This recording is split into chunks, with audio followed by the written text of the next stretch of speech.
നമസ്കാരം. വാർത്തകളിലേക്ക് സ്വാഗതം. പശ്ചിമേഷ്യയിലെ സംഘർഷങ്ങൾക്ക് താൽക്കാലിക ശമനമുണ്ടായെങ്കിലും ആഗോള വിപണികളിൽ ആശങ്കകൾ തുടരുകയാണ്.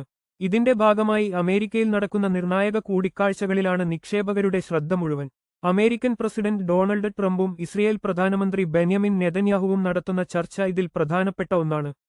ഇറാനുമായി ബന്ധപ്പെട്ട വിഷയങ്ങളാണ് ഇരുവരും പ്രധാനമായും ചർച്ച ചെയ്യുന്നത്. ഇറാനും യുക്രൈനും തമ്മിൽ പുതിയ തർക്കങ്ങൾ ഉടലെടുത്തിരിക്കുന്ന പശ്ചാത്തലത്തിൽ യുക്രൈൻ പ്രസിഡന്റ് വ്ളാദിമിർ സെലൻസ്കിയും ട്രംപുമായി കൂടിക്കാഴ്ച നടത്തുന്നുണ്ട്. സൈനിക നടപടികളെക്കാൾ ഉപരിയായി ഇറാനുമേൽ വലിയ സാമ്പത്തിക ആഘാതം സൃഷ്ടിക്കാൻ അമേരിക്കൻ നാവിക ഉപരോധത്തിന് കഴിഞ്ഞിട്ടുണ്ടെന്നാണ് വിലയിരുത്തപ്പെടുന്നത്.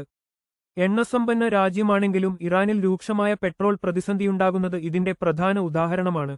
അതിനിടെ അമേരിക്കൻ വ്യാപാര നിയമത്തിലെ 301 വകുപ്പ് പ്രകാരം ഇന്ത്യ ഉൾപ്പെടെയുള്ള രാജ്യങ്ങൾക്ക് മേൽ അമേരിക്കൻ പ്രസിഡന്റ് ഡൊണാൾഡ് ട്രംപ് ചുമത്തിയ പുതിയ തീരുവ വീണ്ടും നിയമപോരാട്ടത്തിലേക്ക് നീങ്ങുകയാണ്. 10 മുതൽ 12% വരെ തീരുവയാണ് ട്രംപ് ചുമത്തിയത്.